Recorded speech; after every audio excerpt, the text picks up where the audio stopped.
contributed nothing to society at this point in my life. My job right now, I got promoted. I went from organizing paper to my new job, which is we sell folded note cards. My job is now make them not folded. I take a paper cutter and I cut a little sliver of paper off of the back of them. And you know what? You know how much the difference there is? That's 40 cents right there.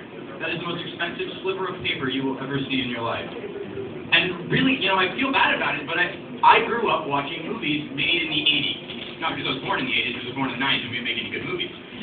But I grew up watching 80s movies, so I know that one day the world will be at stake. There will be like a monsoon or something threatening the President of the United States, and there's aliens coming down, and they'll be like, holy shit, we have these cards that will defeat the aliens, but they're folded. We need them to not be folded. And I will step up and be like, I can help you through this. Woo! I'm also taking responsibility for things like that. But it's great. It's my birthday, so I told my mom what I was going to do for my...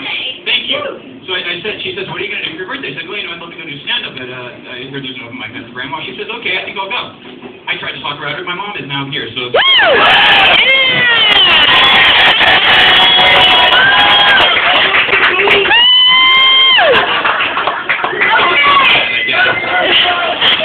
This next story is basically in honor of the fact that she is here, okay? Now, I don't know if you guys have ever been on the bus, but they have the signs up front that say, these seats are reserved for seniors and disabled people. Okay, now, have you ever been on a packed bus where one of those seats is open?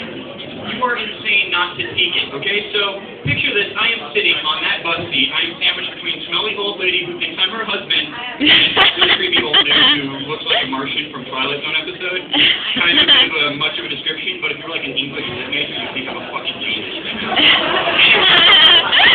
This lady gets on the bus, and everybody shits. The momentum of the bus is entirely thrown off whack. She's that large. Everybody's like, oh god, and she's throwing her weight around, bobbing through.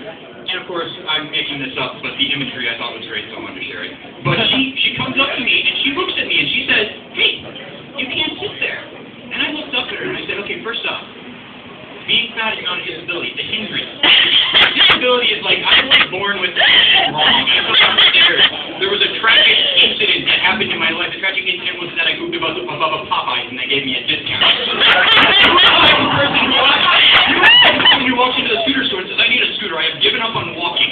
No point in like, well, I feel like I will lose the weight, so I need to just gain it back. I have a scooter. I mean, the scooter is for like old people who cannot walk, not for people who just don't want to walk. But I'm getting off track. So basically, I'm sitting here looking at this woman, and I don't actually say anything to her because I'm an asshole. The next thing I do is I look up with the most sincere look possible, and I say, but this is my seat! This is my seat! I am supposed to sit here!